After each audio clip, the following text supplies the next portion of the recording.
নমস্কাৰ সকলোকে। যিহেতু ভাদ মাহ চলি আছে, আজি আমাৰ নামঘৰ শৰাই আগবঢ়াইছে আৰু ময়ো আহিলোঁ।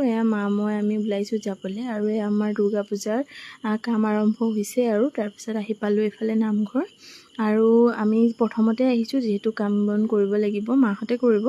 মায়ে ফল মূল কাটাত লাগিছে, মই আকৌ চাকি কেইগছমান জ্বলাই ল'লোঁ আৰু সেৱা কৰি পেলাই তাৰপিছতে মাহঁতৰ ফালে আহিলোঁ চাবলৈ। মাহঁতে ফল মূলখিনি কাটি আছে। তাৰপিছত আকৌ মোক পঠিয়ালে এফালে গাখীৰ এটা আনিবলৈ, লগতে মই দৈ এটা আনিলোঁ খাবলৈ। তাৰপিছতে মাহঁতে কেঁচা মিঠৈ বনাই আছে আৰু প্ৰথমতে আমি কাম কৰা মানুহখিনি প্ৰথমতে একাপ চাহ খাই ল'লোঁ। তামোল কাটি আছে, তাৰপিছত তামোলটো মেইন বাৰু। সেয়াই আৰু মই ইমান কাম কৰা নাই। তাৰপিছত নাম ষ্টাৰ্ট হ'ল।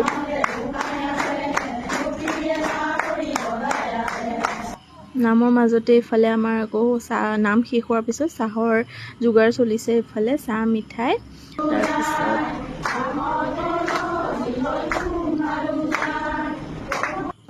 নাম শেষ হোৱাৰ পিছত সকলোৱে সেৱা কৰিলে। তাৰপিছত আমি শৰাই দিয়া মানুহখিনিও সেৱা কৰিলোঁ। সেৱা কৰাৰ পিছত ইফালে মিঠাই চাহ দিলে আৰু ভণ্টি মা চবেই লাগি আছে আৰু মই ইমান কৰা নাই, যিহেতু মোৰ কঁকালৰ বিষ আছে। তাৰপিছত পাছত প্ৰসাদ দিলে। প্ৰসাদ মেইন যিহেতু ভণ্টি, মই, তাৰপিছত ওচৰৰে ভণ্টি আৰু আমাৰ নামঘৰ শেষ হ'ল। মাহঁতে এতিয়া কাম বন কৰি আহিব। আজিলৈ ইমানেই, বাই বাই। লাষ্টতে ফুলপাহ কেনেকুৱা